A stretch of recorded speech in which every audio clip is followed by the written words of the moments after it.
Hoy les voy a mostrar la delimitación del área pulmonar y la auscultación del mismo. Nuestro paciente se llama Maximiliano de la raza Frespuder. Esta inspección se realiza dentro del examen clínico general.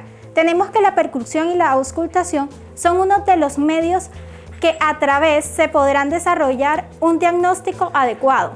La percusión se toma sobre el espacio intercostal de manera dígito-digital y en sentido cráneo-caudal. O sea, realizamos una inspección de los pulmones, el cual observamos sus parrillas costales, si presentan asimetrías, masas, dolor, y tomamos la temperatura, que lo tomamos con el dorso de la mano. La delimitación del área de percusión y auscultación de los pulmones corresponde a los espacios. El límite craneal es una línea perpendicular al suelo que va desde el ángulo caudal de la escápula hacia el olecranon. Esta línea se llama anacondea.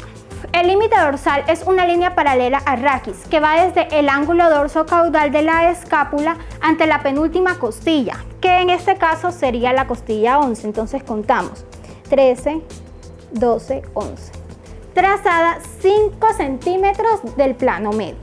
El límite ventral es curva y es la unión de los cruces de las líneas trazadas paralelas al piso, partiendo de la tuberosidad costal hasta llegar hasta la costilla número 11.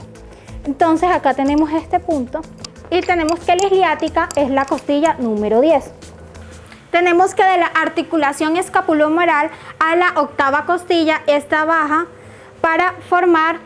Ahora desde la articulación escapulohumeral contamos hasta la costilla número 8 y esta la bajamos hacia el olecranon.